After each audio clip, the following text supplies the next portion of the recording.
Hi, and welcome back to the Shane Plays Out of the Abyss Notes series, where I give my notes and thoughts and other etc. type things as I DM a group of intrepid players through Out of the Abyss, the D&D 5th edition Underdark adventure at my friendly local game store. Remember to support your friendly local game store.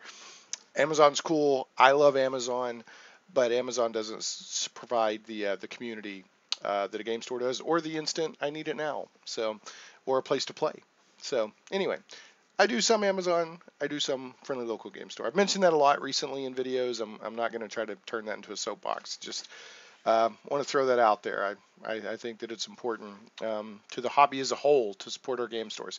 Okay, so last session we were smack dab in the middle of waves of fighting through oozes and puddings and whatnot as the characters tried to fight their way to the Pudding King during the Battle of Blingdenstone in the Blingdenstone chapter of Out of the Abyss. And that's still where they are in this one. There's multiple waves.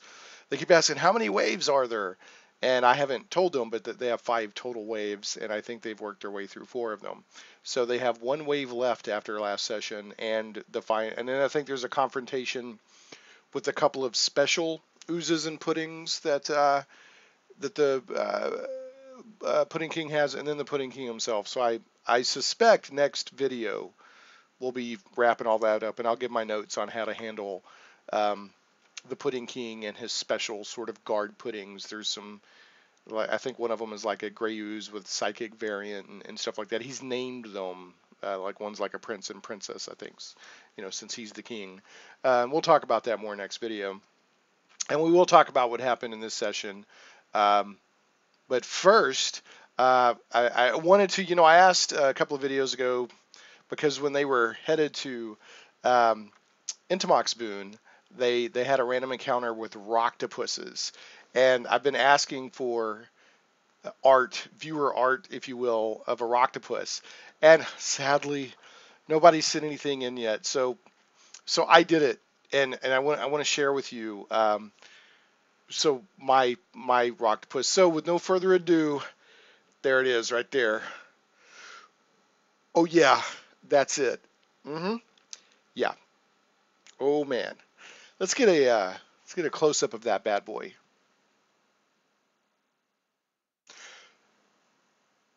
So basically, what I'm saying is, save me from myself, and save all the viewers out there in YouTube land from that sort of art, which could probably be a mental virus.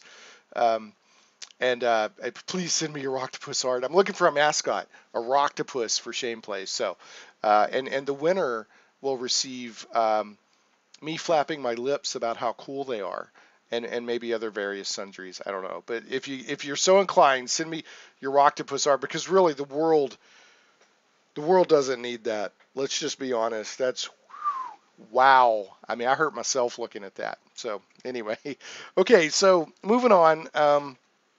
Let's get to the viewer mail, viewer feedback, if you were. So let me put my +3 glasses of viewer feedback on, and let's see what we heard from on the previous video, episode 48. Okay, so Jason Kirkner said, and he's talking about, the battle with the oozes and all that. He said, sounds like a really fun battle. It can be a lot of management for the DM in mass battles such as this. Sounds like you have a great handle on it. Can't wait to see how it all turns out next week. Well, it continued this week, Jason, but it hasn't all turned out yet. And I'll speak to that in a little bit of, I'm purposefully having this to be a long, drawn-out thing. And I'll speak to why here in a moment. But yeah, the extended battle is a lot of fun.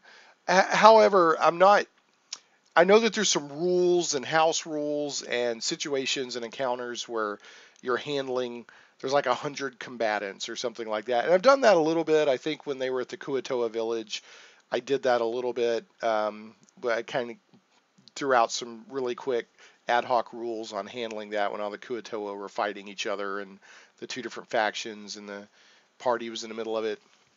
But for this, it's more straightforward for me to manage, because it's just a series of combats as they're surrounded narratively by a larger situation. Now, they did last video, and then maybe this is what you're speaking to, Jason. They were like they got confronted by 4 black puddings, which I called the Cosby maneuver, and they tried to outrun the puddings. And I double checked a couple of times. I said, you're outrunning them?" They said, "We're trying."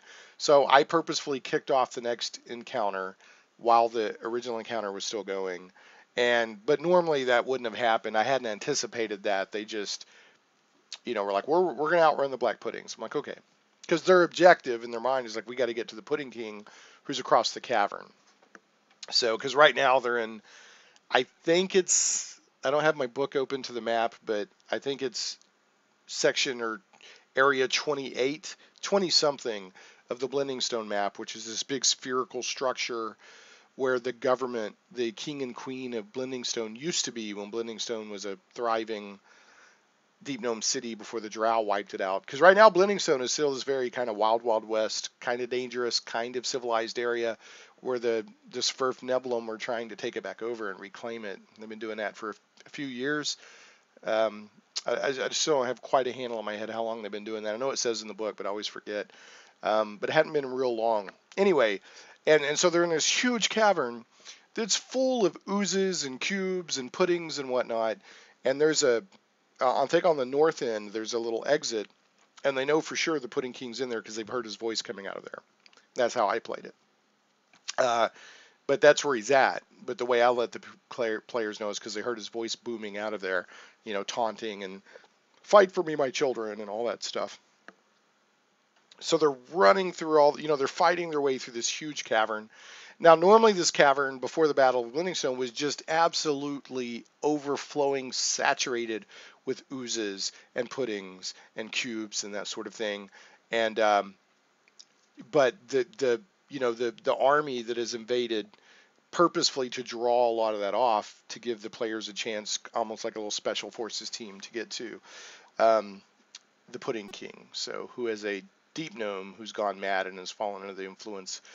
Is it Jubilex? Maybe Jubilex is one of the demon lords. So whichever one is kind of over puddings and all that stuff. So, but anyway, yeah, I mean, just making it a series of combats one after another made it easy to manage. Let's see here. Rob Plummer. I always enjoy hearing from Rob and Jason. You guys have written in more than once. I appreciate you. He said, he's talking about the rules of the game. This has been kind of an ongoing discussion over past few videos. So for the most part, I follow all the rules. However, there are cases during a game when you go with something on the fly as a DM and keep the flow running in the game, I make a decision to run with it and look it up later. Totally, yeah, totally agree with that. There are times where you just say, "Hey, I'm gonna move forward with what I think is best." And I've even told the players, I say, we may not do it this way again next time, but this is how we're going to do it this time, and then I may look it up later and see different. I heard something recently. It's a good quote that applies to a lot of life. It came out talking about, our.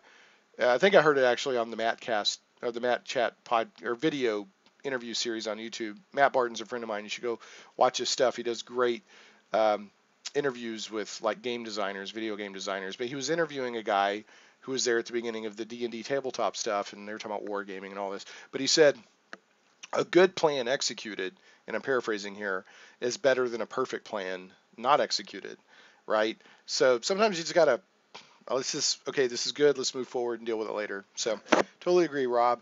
And then he was talking about he did a follow-up talking about how I handled a deck of many things situations. My players were at a merchant, and one of them just off to said, "Does he have a deck of many things?" And I'm like, "He doesn't have a deck of many things." But I said, "I'll tell you what, I'm gonna roll these percentile dice. If I rolled a 1, he's got a deck of many things." I rolled a 1, and so I had to work my way through that without completely throwing party and campaign balance out the window. And he said, "I love how you let the dice determine the outcome. Very commendable." So I'm very go to dice when it comes to random stuff. And I know that there's a whole school of thought and a movement, especially among newer players, where they want more narrative story and this and that and everything. It has, wants to be deep and rich and motivated, and the ecology of everything has to be understood. And I'm not down on that. That's fine. I've played like that, and it's fine. But my roots are, D&D can be very random at times, and I love the knuckle biting drama of a dice roll. And that's what, like, I respected the fact that my players wanted to pull from the deck of many things, because there's that knuckle biting drama. Even though we were doing a deck of cards, what card you pull, I love it. So I just didn't want things to get out of balance, and I was also trying to protect my players, because the deck of many things can do bad things, even though in this case, it did good things, which is good. Um, but yeah, I'm way old school like that. I use dice to randomly determine a lot of stuff. A lot of times, if if an enemy monster or NPC or whatever is attacking my characters, and they have and more than one is within range, and there's no story driven reason why they should particularly attack one or the other, like that none of the players have hurt them yet, have shown to be an obvious threat, any of that, I'll just roll dice and I'll say one, say there's three people that are in range. I'll say you're 1, 2, 3, 4, 5, 6. I'll roll a 6-sider. I'll be like, oh, he's on you. And I do that a lot. Not every, some DMs may not want to do that. Some players may not like that, but I do that a lot. Now, if there's a reason why that monster or NPC should target or particular character or more than one character, I let the story drive that. Like if there's somebody just hurting the NPC, they're probably going to try to either get away from that player or attack that player. They're not just going to ignore them and just randomly attack somebody else. I don't take it to that extent. So, and then I responded to that, and then Rob said, I agree, and I'm old school basic D&D player here. I always random dice roll on attacks unless the enemy is intelligent and knows the party's weakness. That's another thing. I mean, if you've got, if the enemy, if the monsters or NPCs or whatever are confronting the party, and there's obviously like a mage, magic user about to throw a fireball, yeah, they're going to try to take that guy out, So you can let role playing do it as well. So anyway, yeah, good comments, Jason and Rob. I appreciate that very much. So that's viewer feedback for this video. I'm going to take off my +3 glasses of viewer feedback. I always welcome your feedback. I love the fact that people watch this series and get something out of it. It's one of the more active, not always more active in amount of views, although it gets a pretty steady amount of views, no doubt. But the comments and the feedback and the likes and all that is very high amount of engagement. I appreciate that. So that is that. Let's get into the actual notes. I had my notes. What did I do with my notes? I had them right here. What did I do with them? Goodness gracious. Probably going to have to edit this part out. I had my notes. There they are. Notes right there. Okay. So, at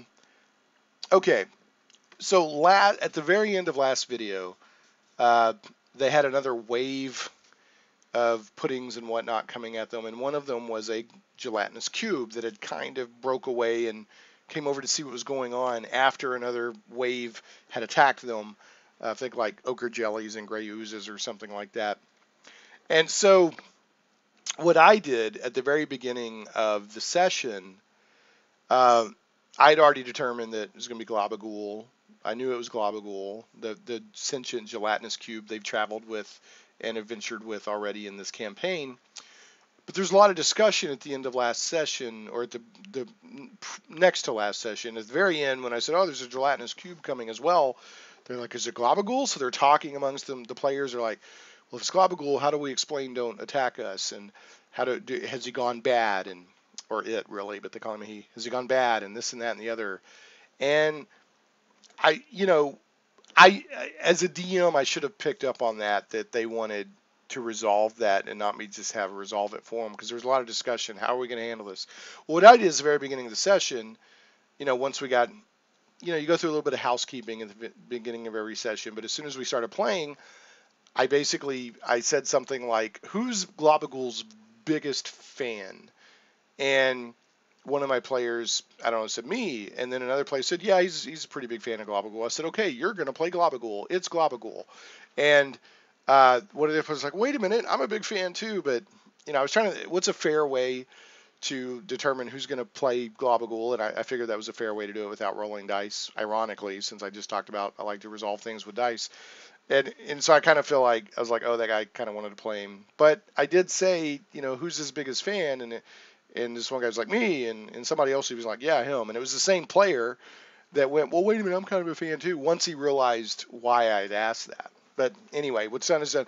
But where I messed up, even bigger than that, um, is a couple of players were like, oh, well, we wanted to figure that out. We wanted to ask questions and I usually, I don't get a lot of feedback like that from my players, like that I've really deviated from what they hope to happen. So in retrospect, I wish I'd have done a little role playing there, but I was trying to move us forward because I knew we had a lot of combat to go through, which is true. We got yet another session of combat after this one. Even it's just 3 sessions of one basically long protracted combat. And so, in retrospect, I wish I would have let them figure that out. And I was just like, oops, sorry, it's Glabagool. So, and, you know, what's done is done. Um, but yeah, it's obvious I should have let them, because they had thought ahead of time, like what to do and what questions to ask and stuff like that. So my bad. But anyway, so I was like, I should have photocopied this or something ahead of time, but I didn't. One of my players has a tablet, like an iPad or something. I said, hey, can I use your iPad to take a picture of the Gelatinous Cube stats out of the monster manual?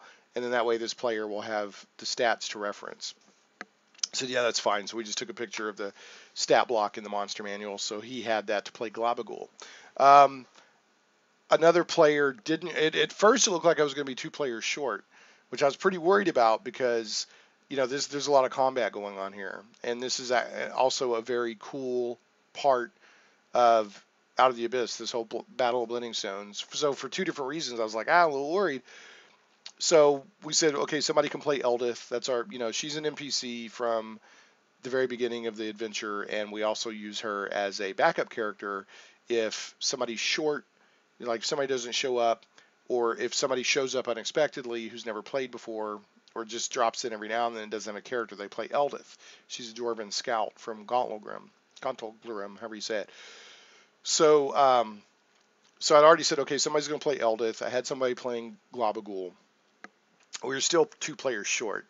I was like, man, what are we going to do? Or we were 2 players short. I was a little bit bummed out about that. And then 2 of the players are brothers. And one of the players, or the brother that was there, the other brother wasn't, said, well, I've got so-and-so's character. I can just play it. And I said, I'm going to leave that up to y'all 2 because you're brothers. So I'm going to assume that you know each other's preferences on that sort of thing. I said, but I do want to say that whatever happens, happens.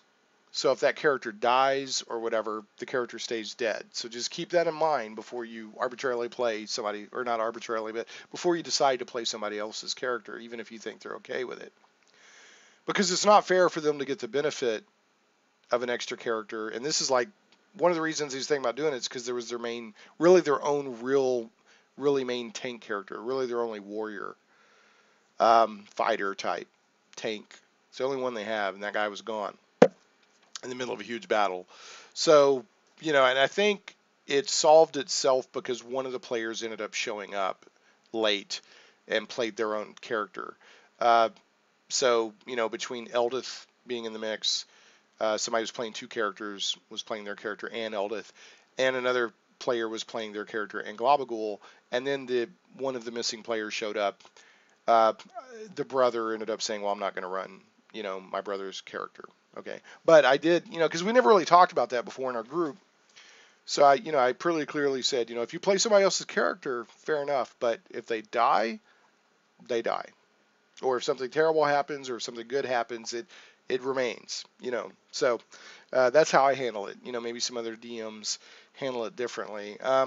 Another thing that I didn't even have this on my notes, but I'm thinking of it right now. I saw Chris Perkins tweeting the other day in response to a question, and a DM was asking, like, how do you handle when a player wants to use charisma-based skills on another player to force them to do something? Like, well, my charisma is this, so I'm going to try to persuade you to do this, so roll a save, or, roll an opposed check or something like that. As a DM, unless both players are totally cool with it and want it to go that way, I'm not going to allow that. I'm not going to allow PCs to force other PCs into doing stuff.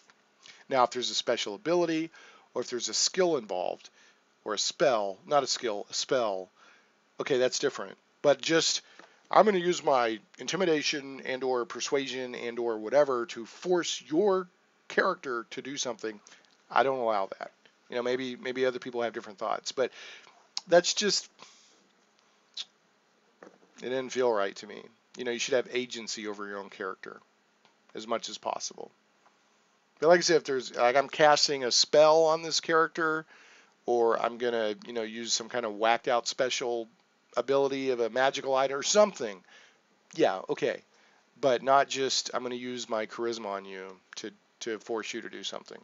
I'm not okay with that. You know, maybe DMs out there are like, I'm okay with that, and in fact we do that in my party. Hey, that's totally up to you.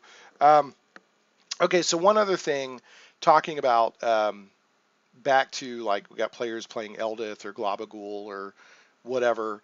Um, you know, I've had twice now where I've let players play monsters basically, and I realized that I did not give them enough direction or you know, instruction or whatever. You know, because they're not mind readers. So uh, months ago, I don't even. It wasn't during Out of the Abyss. It was while we were playing Lost Mine of Fandelver. I had a situation where two monsters were fighting, and that was what was unfolding. Because story-wise, we had two enemies. There was like a bugbear and something else. I think like a doppelganger that was pretending to be a drow or something. I think it was in Cragmaw Castle. So to make it interesting, so that the players aren't just sitting there watching me go, well, this guy does this and this and and they're just sitting there watching like a tennis match. I said, who wants to play, you know, one of the creatures here? And so I said, I will. So I said, okay. And I said, here's the stats, and you're going to play one of the monsters. I'll play the other one. Or I may have even let two players. I think I let one player play like the bugbear and the other one play the doppelganger. And I said, fight. And I gave them the stats. I said, go for it. Well, when it started getting to where one of them was about to lose, that player started going into, like, really got into the head of the NPC and started trying to escape. And that was way out of the bounds of what I wanted to happen. I wanted it to be a fight to the death. But they got, you know, they were role playing and they got into the character and they started trying to escape. So I had to step in and say, you know, no, this is really kind of a fight to the death. And I said I should have clarified that. So you know, just keep in mind that if you're gonna, you know, deviate and introduce something new, all of a sudden say, hey, you want to play a monster? You can be this monster, and you can be this monster, and you guys fight. You know, maybe explain a little bit more of what you're expecting. It didn't even occur to me to, you know, to clarify that. It was obvious to me. To me is the key word, right? And then the other night, when I had this player playing Glabagool, at one point they went to attack, and they were like, oh, I got like a +2 to hit. And I'm like, where are you getting that? And they were like, well, I'm calculating my strength. I said, no. I said, if you look in the stat block, if you look in the, like, it shows what their attacks are and what the pluses are and the damage and all that. So they, in their head, were treating, oh, here's my stats. I need to calculate all this and do it like it's a player character. Where, you know, but with monsters, it's all laid out what their attacks are, what the bonuses, if any, are, what the damage is, So I had to kind of say, oh, no, that's down there. So if I would have clarified at the beginning or said, make sure, you know, you can use the attacks that are, then that would have saved that player some time and a little bit of confusion. So just wanted to point that out. If you ever let, you know, characters play monsters, that's how I handle it.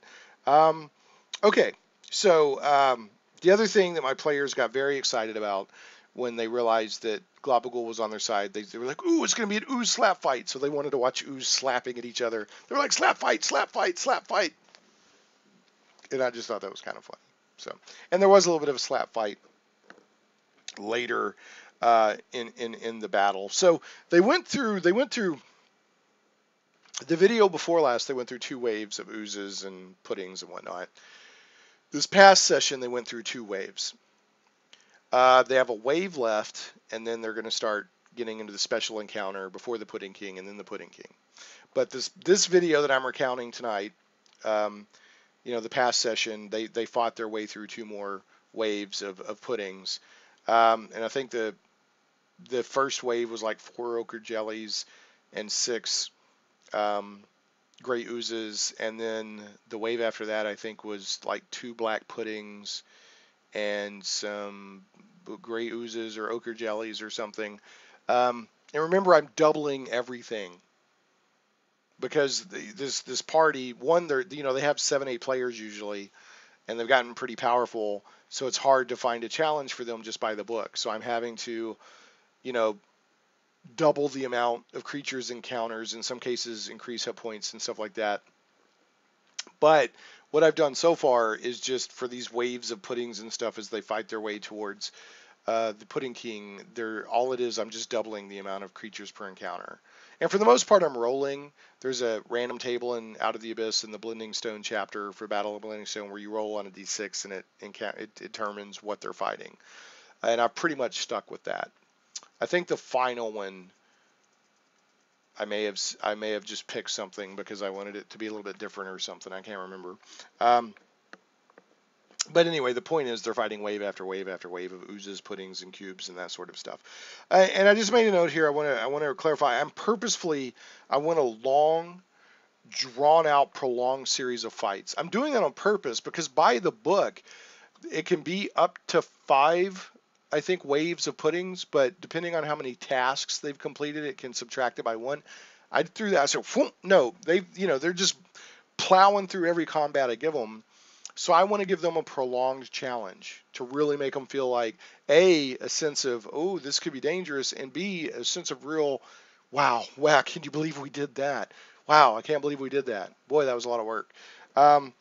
So they haven't had this yet, as far as I know, in Out of the Abyss, or any of the stuff even other, like Lost Mine of Fandelver or other stuff we've done, just this long series of slogging through a real battle, right? It's not just an encounter, it's a battle. And it's also nice, we're pretty much at the climax, getting very close to the climax of the first part of Out of the Abyss. So I'm also wanting that to feel real special, that, wow, look what we did.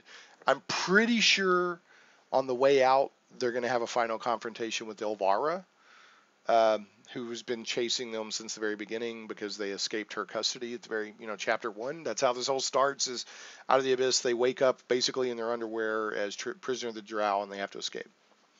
So I'm pretty sure I'm going to have a final encounter with Ilvara. But, I love this big, huge battle that they're going through. So just some other notes on this. They fought 2 more waves. Glabagool got in the mix. Glabagool, as it turns out, a gelatinous cube is only so helpful fighting other puddings. And here's why. It only does acid damage. It's not resistant or immune to acid damage. A gelatinous cube is not. Its immunities are blinded, charmed, deafened, exhaustion, frightened, or prone. That's it.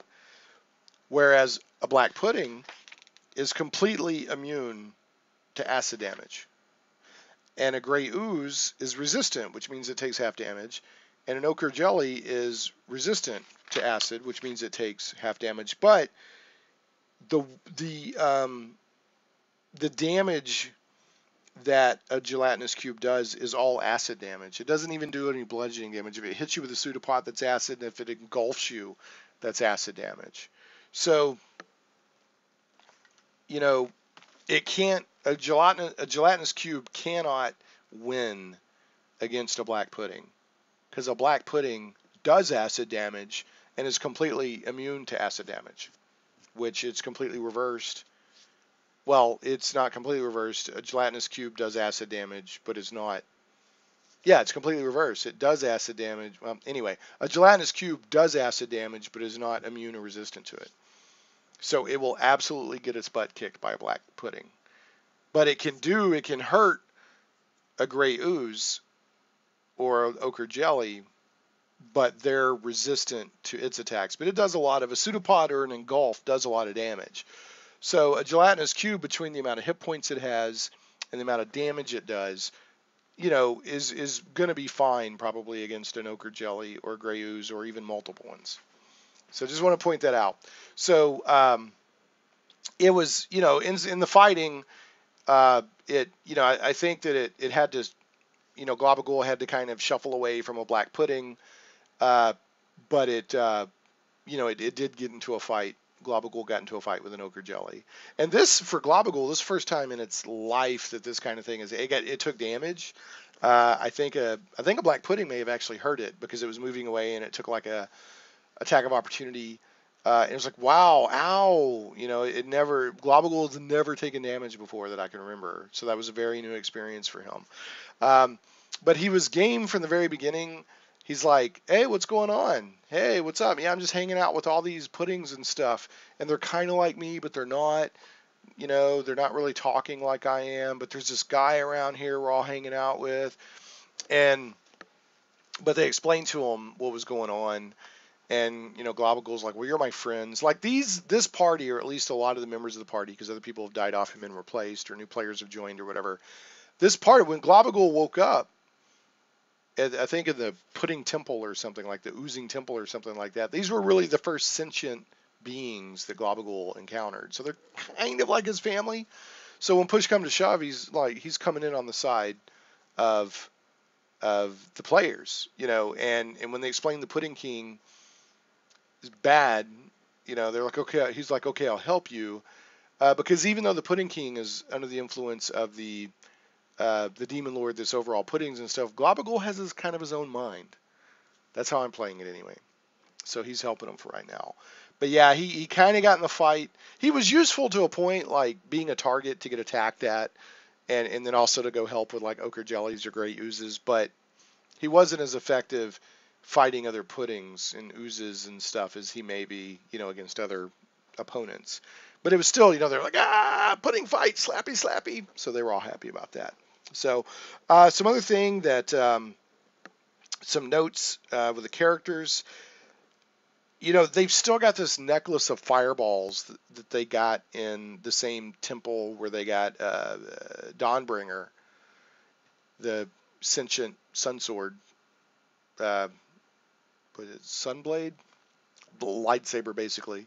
It's just a hilt and the big light and flaming wow wow. But anyway, yeah, the monk has it, so he's basically a Jedi. He's my combat nightmare. He just blows through everything. So anyway, they've still got this necklace of fireballs, which I'm trying to make these combats challenging to them, but really they got enough so they can just throw. As long as everything's placed a certain way and they're not getting their own characters caught into the fireball blast, and they're basically, if they threw the whole thing, it's basically like a suitcase nuke. So, between the fights that are coming up and then, the Pudding King himself and all that, they've got an ace in the hole with this necklace of fireballs, which I didn't take into account when I was planning for all this. But, this session, at the beginning, they reached into their bag of holding, and one of the players pulled out the necklace of fireballs and put it on his neck. So there you go. And they've still got 3 potions of greater healing they haven't used. I think maybe they used one of them, but they may have 3. They at least have 2. So the other thing is, one of the players, and I was actually kind of surprised that this player asked it, because this player is probably the most experienced player I have, and very intelligent, good guy. Really enjoy having him in the group.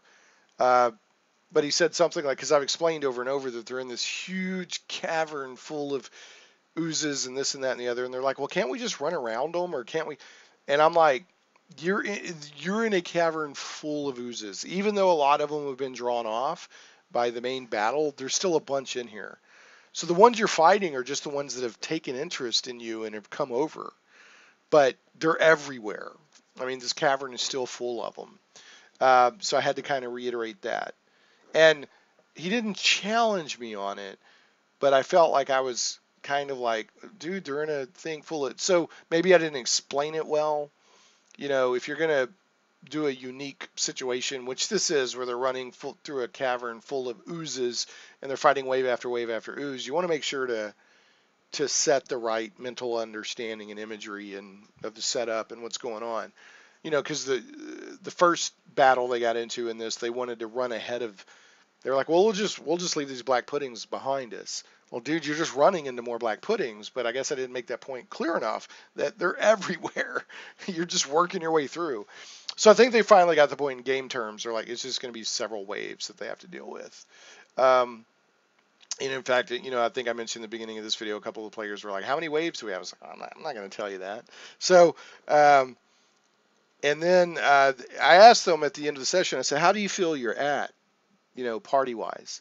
And they said they think they're at 75% health and spells wise in their estimation, which I was actually by this point thinking they'd be lower, but they still have another regular standard random wave to get through, which I've already rolled and is about to happen. In fact, I think we set everything up and took a picture of where everything's at and the party, what do you call it, marching order and all that. Um, and so I think it's just ready to go at the beginning of next session. And then they have the special encounter with like the princes or prince and princess, if you want to call them that, of the Pudding King, which are kind of special, more awakened, like on the level of Glabagool, oozes and puddings or whatever. And then there's the Pudding King himself. So I have a feeling that we'll wrap that up next session. If they didn't have the necklace of fireballs and the potions of greater healings, they'd probably be in worse shape than they are. But between that and the fact that they're still, they're going through spells, they're getting worn down. But I think they'll be okay. But I want them to have a challenge. I'm not trying to kill anybody. If they do something dumb or if the dice just go that way, then, that's what will happen. That's my goal here. But I do want to really feel like they really had to go through this and make this happen and really, work for it and have a challenge that they can be proud of that they accomplished. So anyway, that's where we're at. Thanks so much for watching. Next week should, I'm guessing, wrap up the Battle of Blingdenstone. We'll see. Um, I'll try to make that happen. I don't want them to go through 4 sessions of combat. Because we go 2.5 hours. If these were 4-hour sessions like most D&D sessions, we'd probably already be done with it. But these are 2.5 hour sessions. We play during the week. Everyone's after work and stuff like that. We play till about 8:30, and then people go home and lick their wounds and go to bed and get them to go to work again the next day. So anyway, thanks so much for watching the Shane Plays Out of the Abyss note series. I appreciate your feedback. Please do so. I need your rocktopus art. Save us from this tragedy of what we have so far from me. I love your comments, and please leave a thumbs up and a comment on the video if you want, and it helps me a lot. And if you haven't already, please consider subscribing to the channel. So, and keep an ear out. April 1st, I got to interview Mike Merles from D&D about the upcoming Tales of from the Yawning Portal book that has 7 classic adventures converted to D&D 5th edition. So that will air April 1st because that book comes out April 4th, I think. So keep an ear out for that. Anyway, we'll catch you next time on Shane Plays. Thanks for watching.